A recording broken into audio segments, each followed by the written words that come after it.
Idea का share खरीदूं क्या? आइडिया का शेयर खरीदूं क्या? चौबे जी छब्बे जी बनने गए और दुबे जी बन के आए। आइडिया मालूम है लोगों को क्यों क्रेज है? बहुत सस्ता है, 6 रुपए का है, 7 रुपए का, 8 रुपए का। देखो मैं सही बोलूं ना तो मुझे एज सच आइडिया में बोलने का कोई इंटरेस्ट नहीं है, एज सच नहीं है। बट मैं लूंगा क्या वो शेयर, मैं ये बताने की कोशिश कर रहा हूँ, एक कॉन्सेप्ट बताने की कोशिश कर रहा हूँ कि आइडिया जो है एक बिजनेस है और क्या मैं उसको लूंगा क्या।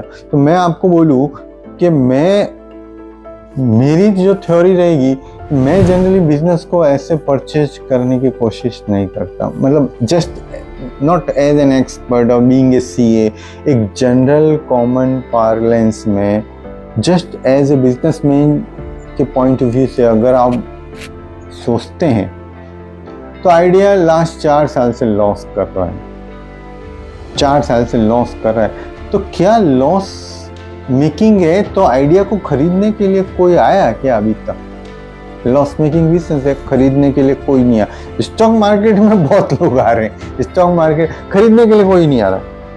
कोई भी बिजनेसमैन, ना अंबानी कोई ऐसा बोले मेरे को दे दो, या कोई और फॉरेन की कंपनी आइडिया को लेने के लिए आ रही है। बिजनेस को परचेज करने के लिए क्यों कोई नहीं आ रहा? क्योंकि लॉस मेकिंग है। लॉस मेकिंग बिजनेस मैं कितने ही बिजनेसमैन को मिला होगा, चाहे वो सुपर एक्सपर्ट रहे होंगे या चाहे सिंपल लेमैन भी रहेंगे, छोटा बिजनेसमैन भी कैलकुलेट करता है। मैं आइडिया 72,000 करोड़ की कंपनी है, तो मैं अगर 72,000 करोड़ की कंपनी खरीदता हूँ तो मैं साल का कितना कमाऊंगा? एक कॉमन पार्लेंस है, कॉमन मैन का थिंकिंग है।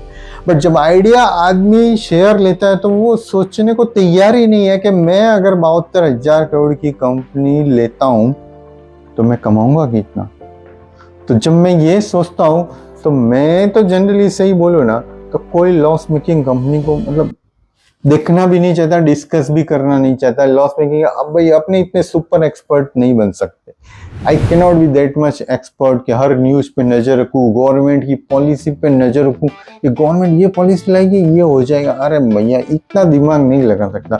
तो मैं तो जनरली इतने ज्यादा फैक्टर्स पे कोई शेयर काम करता हो या उसका बिजनेस काम करता हो तो as a common parlance, as a common man, as a common businessman के विवेक से अगर मैं सोचता हूँ, बिजनेसमैन के विवेक से सोचता हूँ, तो ऐसे बिजनेस को क्यों टारगेट करने का। आप सिंपल देखो ना, लास्ट 2 साल से कंपनी ने कितना प्रॉफिट कमाया।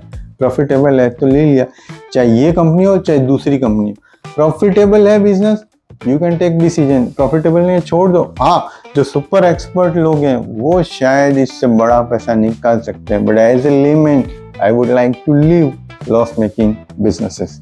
Thank you.